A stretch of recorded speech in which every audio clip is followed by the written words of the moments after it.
에베소서 6장 10절부터 18절까지 말씀입니다. 신약성경 316페이지에 있습니다. 다 찾으신 줄 믿고 우리 한 절씩 교독하고 마지막 18절을 함께 읽겠습니다. 제가 먼저 읽겠습니다. 끝으로 너희가 주 안에서와 그 힘의 능력으로 강건하여지고 마귀의 관계를 우리의 씨름은 혈과 육을 상대하는 것이 아니요 통치자들과 권세들과 이 어둠의 세상 주관자들과 하늘에 있는 악의 영들을 상대함이라.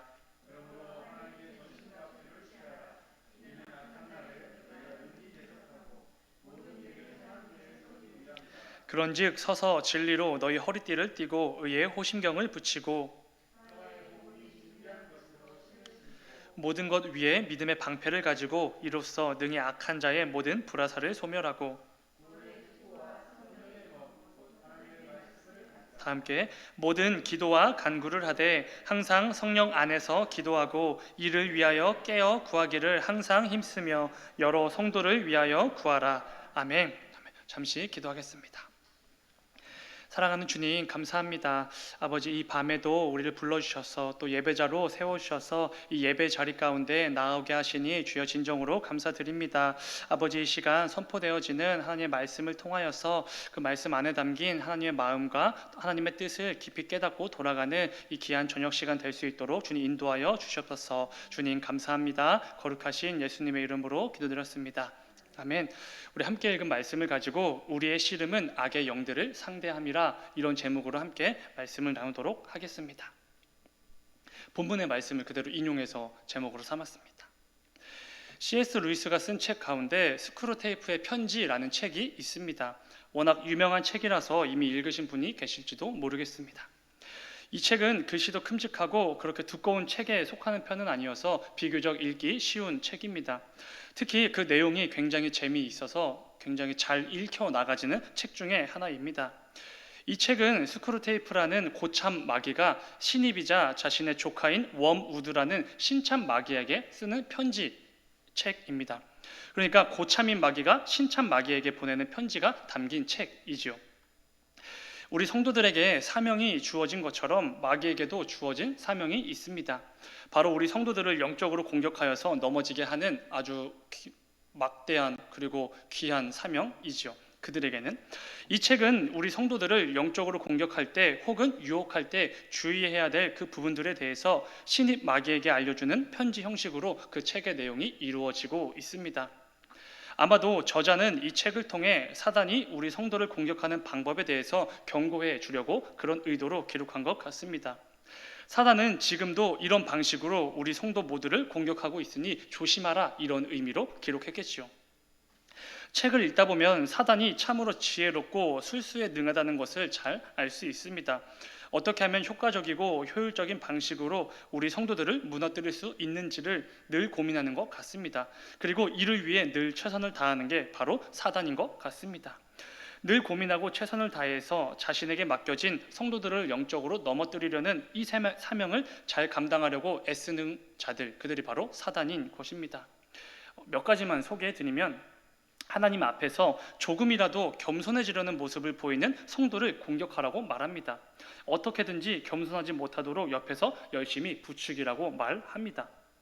또한 성도라는 정체성보다는 세상의 기준과 관습과 유행을 따르게 하도록 부추기라고 말합니다. 그리고 주어진 일에 최선을 다하고 모든 것을 주님께 맡기고 조용히 묵묵히 인내하며 살아가는 성도의 삶을 모조리 부셔버리라고도 말합니다.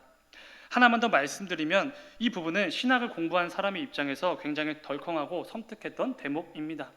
고참 마귀가 이렇게 속삭입니다. 기독교가 진리이기 때문에 믿는 것이 아니라 무언가 다른 이유 때문에 믿게 만들어라. 이게 바로 우리의 최종 수법이다. 이렇게 속삭이는 대목이 있습니다. 하나님께서 성경 66권을 통해 우리에게 제시해 주신 모든 말씀은 당연히 진리입니다. 우리가 기독교를 믿는 것은 당연히 기독교가 유일한 진리이기 때문에 믿는 것이지요.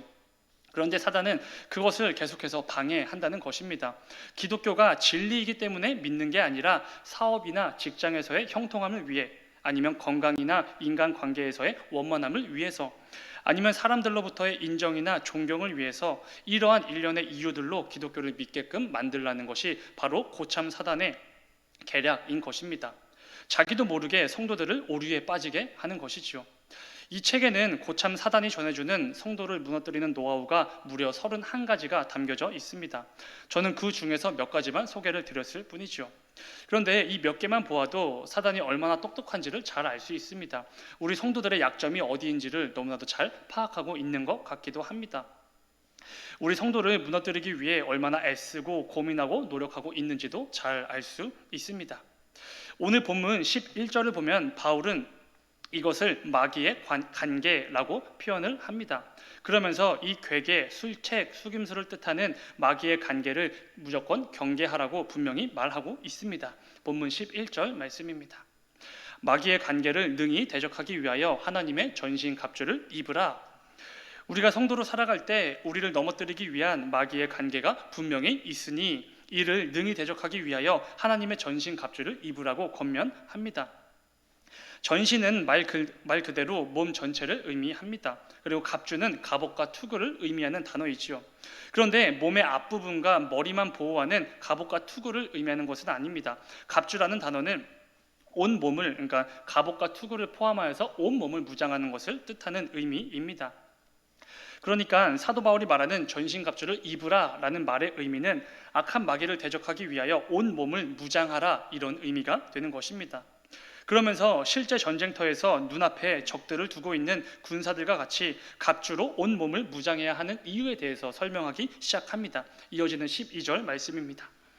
우리의 씨름은 혈과 육을 상대하는 것이 아니요 통치자들과 권세들과 이 어둠의 세상 주관자들과 하늘에 있는 악의 영들을 상대함이라. 마치 대적들을 눈앞에 둔 군사들과 같이 무장을 해야 하는 이유가 뭐냐면은 우리의 싸움은 혈과 육을 상대하는 것이 아니라 악한 영들을 상대하는 것이기 때문이라고 말합니다. 오늘 제목이죠.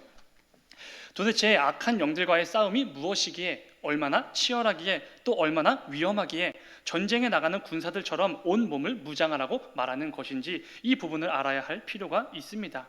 실제 군대에서 무장을 할 때와 안 할 때를 예화로 말씀드리면서 무장을 하고 안 하고의 차이를 제대로 이해시켜 드리고자 합니다. 제가 최근에 여호수아서 말씀을 새벽에 전하면서 군대 예화를 자주 사용합니다. 근데 한 지사님께서 제 설교를 들으시면서 마치 내가 입대한 것 같다고 이런 착각을 불러일으킨다고 말씀을 해주셨습니다. 용서해 주시기 바랍니다. 한 번 더 군대 예화를 말씀드리겠습니다. 제가 군복무를 했던 부대는 GOP 부대입니다. 제가 작전 투입을 했던 소초는 정군에서 북한군 소초와 가장 가까운 거리에 있는 소초였습니다. 쌍용 소초라고 불리는 소초죠. 그래서 저희는 경계 근무를 나갈 때 완전 무장을 하고 나갈 수밖에 없습니다. 전투복, 전투화는 당연한 것이고 방탄 헬멧과 방탄복을 입습니다. 보통 이 방탄복은 잘 입지 않습니다. 그리고 결정적으로 모든 무기와 탄약은 실탄을 가지고 나갑니다. K2 소총의 탄약도 실제 탄이고 유탄이나 기관총도 실제 탄이고 수류탄도 실제 전쟁에서 사용하는 실탄을 가지고 나갑니다. 이 외에도 무전기나 야간 감시 장비 같은 실제 전쟁 때 쓰이는 장비들로 무장을 하고 나갑니다. 이게 적들을 코앞에 둔 GOP 부대의 무장 상태입니다. 반면에 무장 상태를 할 필요가 없는 부대를 설명드리겠습니다. 후방 부대에서 근무를 나갈 때에는 무장을 하지 않습니다. 전투복과 전투화를 신고 고작해야 개인 화기인 K2를 들고 나가겠죠. 탄약도 공포탄이나 훈련용 탄을 가지고 나갑니다. 수류탄은 당연히 있지도 않습니다. 방탄복을 입을 필요도 없습니다. 그냥 가벼운 몸과 가벼운 마음으로 근무를 나가지요. 이것은 사실 당연한 이유입니다. 후방 부대는 북한군과 마주할 일이 전혀 없기 때문에 그렇습니다. 적과 전투가 벌어질 일이 조금도 있지 않기 때문에 애초에 무장을 할 필요가 없는 것이지요. 그러니까 무장을 하는 것과 하지 않는 것의 차이는 여기에 있습니다. 적을 눈앞에 두고 있는가, 그렇지 않은가. 적과의 전투가 언제라도 벌어질 수 있는가, 그렇지 않은가, 여기에 있는 것이죠. 그런데 오늘 본문에서 바울은 우리 성도들에게 분명히 말합니다. 온 몸을 무장하라. 왜지요? 성도는 지금도 악한 사단과의 영적 전투를 벌이고 있기 때문에 그렇습니다. 악한 영들을 상대하는 영적 전투가 성도의 삶에는 끊이지 않고 계속해서 일어나기 때문입니다. 그렇기에 성도는 눈앞에 적을 둔 전방의 군인들과 같이 중무장을 해라, 이런 권면을 하고 있는 것이지요. 사도 베드로는 이 부분에 대해서 이렇게 권면합니다. 베드로전서 5장 8절입니다. 근신하라, 깨어라, 너희 대적 마귀가 우는 사자같이 두루다니며 삼킬 자를 찾나니. 아멘. 사자가 배고픔에 부르짖으며 먹이를 찾아서 여기저기 두루 뛰어다니는 것처럼 악한 사단이 우리 성도들을 영적으로 넘어뜨리기 위해서 그 우는 사자와 같이 뛰어다닌다고 말하고 있습니다. 그렇기에 근신하고 깨어있으라, 정신을 바짝 차리고 있으라, 이런 말입니다. 그런데 이것이 바울과 사용하는 그 표현이 다를 뿐이지 똑같이 무장을 하라는 말과 다를 바가 없는 것이지요. 우리 성도의 삶은 매일 매 순간이 전쟁터와도 같습니다. 그런데 혈과 육의 전쟁이 아니라 악한 사단과의, 악한 영과의 영적인 전쟁이 벌어지는 전쟁터라는 것입니다. 우리 성도의 삶은 그런 삶으로 이어질 수밖에 없는 것이지요. 바울은 본문을 통해 이 사실을 또 한 번 강조합니다. 본문 13절 말씀입니다. 그러므로 하나님의 전신갑주를 취하라. 이는 악한 날에 너희가 능히 대적하고 모든 일을 행한 후에 서기 위함이라. 아멘. 악한 사단의 모든 공격을 능히 대적하고 그 모든 일들 후에 넘어지고 무너지고 비참하게 패배한 패전병이 아니라 담대히 서기 위해서 전신갑주를 취하라, 즉 온몸을 무장하라, 이렇게 분명히 말하고 있는 것입니다. 그런데 오늘 본문에서 이 바울이 계속해서 이 영적 전쟁에 대해서 강조하는 이유가 있습니다. 그리고 앞서 읽었던 그 말씀에서 등장했던 베드로 역시도 우리 모든 성도에게 분명히 경고하지요. 성도의 삶에는 반드시 영적인 싸움이 있습니다. 사단과의 영적 싸움이 분명히 있는 줄 알고 온 몸을 무장해야 합니다 라고 경고해 줍니다. 그리고 서두에 말씀드렸던 C.S. 루이스가 자신의 책을 통해 우리 성도들에게 전하고자 했던 메시지도 동일할 것입니다. 중요한 것은 성도가 자신에게 주어진 삶을 하루하루 살아갈 때에 자신의 삶 속에서 매일같이 일어나고 있는 영적 전쟁을 조금도 인식하지 못한다면 정말 큰일이라는 것입니다. 그렇기 때문에 바울과 베드로가 계속해서 경고해 주는 것이지요. 왜냐하면 지혜로운 사단은 모든 방법을 총동원해서 우리 성도를 무너뜨리려고 부단히 애쓸 것입니다. 이게 그들의 사명이기 때문에 그렇지요. 성도답게 생각하고 말하고 행동하고 선택하는 것을 계속해서 방해해야 할 것입니다. 그런데 이러한 사단의 영적 공격을 전혀 인식하지 못하고, 그러니까 자각 자체를 하지 못해서 그저 이게 세상의 방식이기 때문에 그렇구나, 이게 세상의 가치와 기준이기 때문에 그럴 수밖에 없구나, 이게 세상에서 살아갈 수밖에 없는 우리이기 때문에 이게 현실이기 때문에 어쩔 수 없구나, 자연스러운 것이구나, 이런 식으로 여기게 된다면 그 자체가 이미 영적 싸움에서 패배한 것과 마찬가지입니다. 그렇기 때문에 계속해서 경고해 주는 것이지요. 성도답게 직장과 사업장과 가정과 내가 속한 삶의 영역에서 살아가려고 할 때 악한 사단과의 영적 싸움은 반드시 있을 수밖에 없습니다. 사실 성도의 삶 가운데 영적 싸움은 없을 수가 없는 싸움입니다. 그렇기에 우리는 내 삶 속에서 매일 매 순간마다 이루어지고 있는 영적 싸움이 분명히 있음을 늘 인식해야 됩니다. 기억하고 있어야만 하는 것이지요. 그래야 얼렁뚱땅 성도답지 않은 삶으로 걸어가게 만들어버리는 사단의 모든 영적 공격으로부터 능히 대적할 수 있는 것입니다. 피하 식별이 돼야지만 전쟁에 임할 수 있는 것이지요.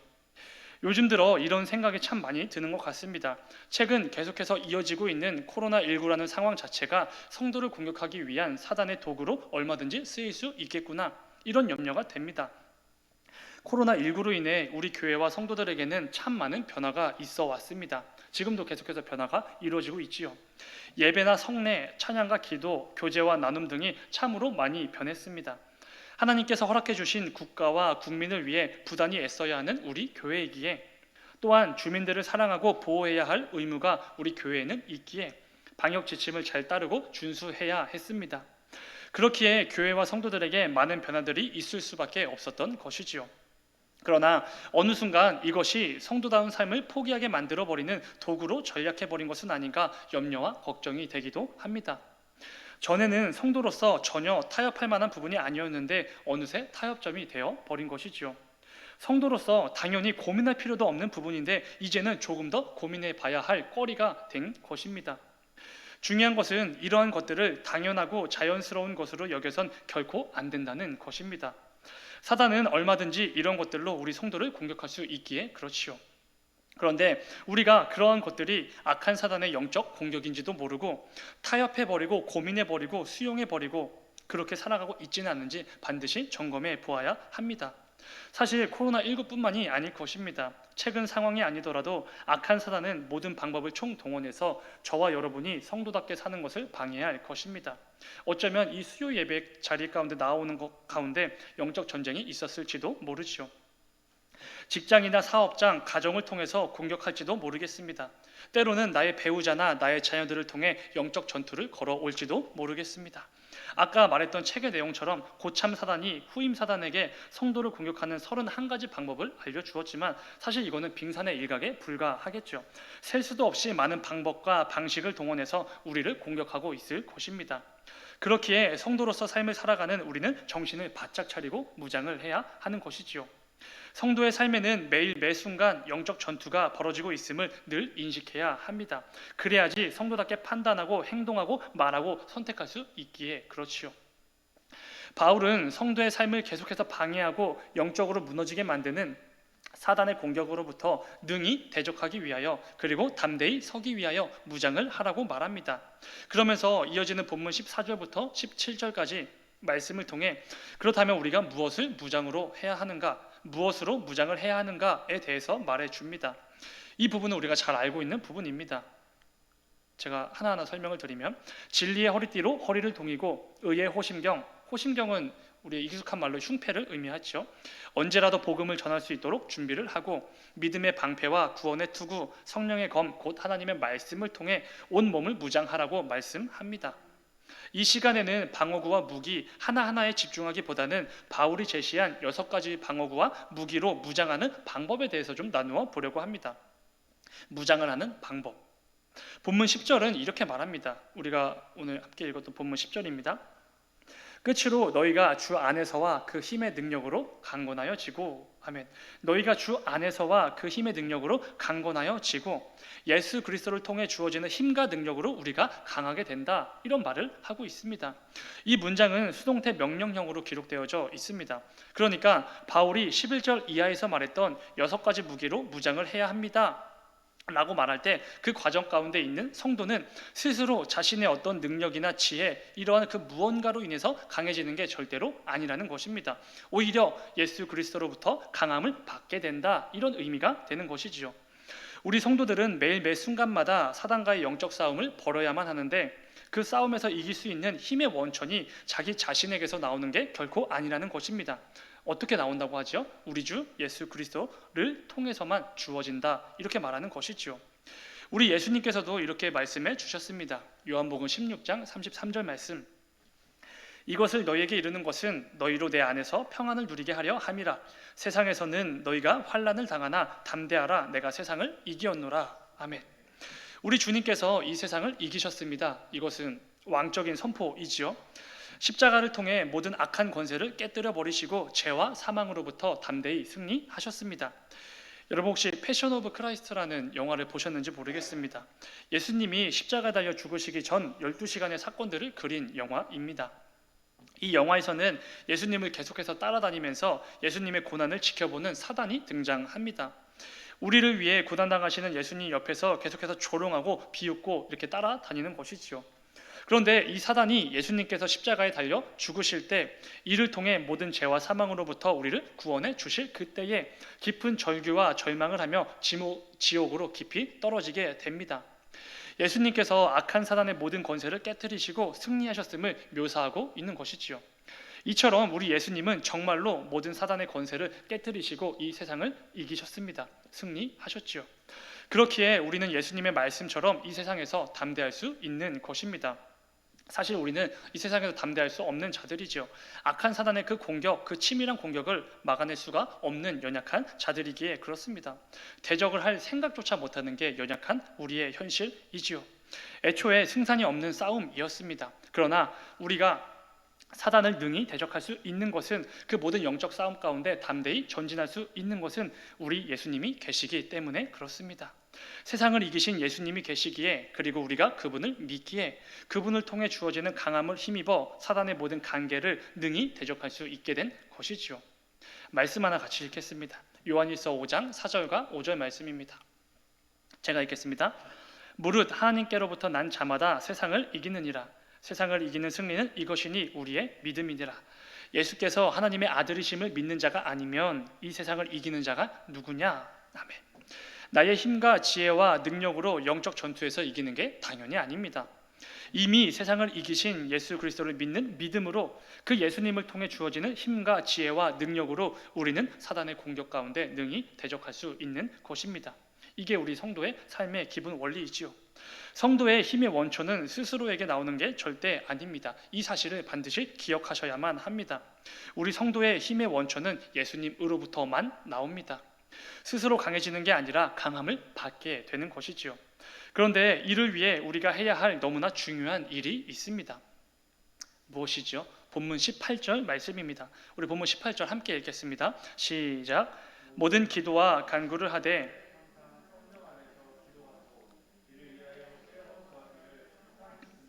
여러 성도를 위하여 구하라. 아멘. 바로 기도입니다. 애초에 사단과의 영적 싸움은 우리의 힘으로 하는 것이 아닙니다. 그렇게 반드시 기도가 수반되어야만 하는 것이지요. 사도 바울은 오늘 본문을 통해 성도의 삶에는 영적 싸움이 끊이지 않습니다. 이걸 분명히 지적합니다. 이어서 그 싸움을 위해 반드시 온몸을 무장하라고도 말하지요. 그리고 6가지의 방어구와 무기를 말해주고 예수님을 통해서 강함을 받으라고 권면합니다. 중요한 것은 이 모든 것을 매듭짓는 결론이 바로 성도의 기도라는 것입니다. 기도로 구하지 않고는 영적 싸움에서 도무지 승리할 수가 없기에 그렇습니다. 우리 주님께서도 가르쳐주신 기도에는 이런 내용이 포함되어져 있습니다. 오늘 예배를 마친 후에도 하겠지만요. 우리를 시험에 빠지지 않게 하시고 악에서 구하소서. 아멘. 예수님께서 너희는 매일 매순간 반드시 이렇게 기도해야 한다라고 말씀하시면서 알려주신 그 기도에 우리를 시험에 빠지지 않게 하시고 악에서 구출하여 주소서, 이 기도가 포함되어진 것입니다. 기도로 구하지 않고는 우리 성도는 영적 전투에서 승리할 수 없고 사단이 보내는 죄의 유혹에서 넘어질 수밖에 없습니다. 무너질 수밖에 없고 악의 길로, 죄의 유혹의 길로 빠질 수밖에 없는 것이지요. 그렇기에 사도 바울이 이 모든 것들 마지막에 결론에 기도에 대해서 강조하고 있는 것입니다. 기도가 아니면 그 앞에 말했던 것들이 무효, 별로 효과가 없기 때문에 그렇습니다. 죄에 빠지지 않도록, 사단의 시험에 무너지지 않도록, 성도답지 않은 삶을 살도록 부추기는 그 사단의 꼬임에 넘어가지 않도록 우리는 매일 매순간 기도로 구하며 나아가야 한다는 것입니다. 사랑하는 여러분, 기도의 자리를 더욱더 사모하시는 여러분들이 되기를 소망합니다. 그럴 때 우리는 더욱더 예수 그리스도를 통해 주어지는 강함을 힘입을 수 있습니다. 온몸을 무장하여 모든 사단의 공격으로부터 능히 대적할 수 있는 것입니다. 기도가 항상 결론이 되어야만 합니다. 부디 오늘 말씀을 잘 기억하시고 남은 한 주간의 삶 속에서도 사단은 끊임없이 모든 방법을 동원해서 저와 여러분을 공격할 텐데 분명한 사실입니다.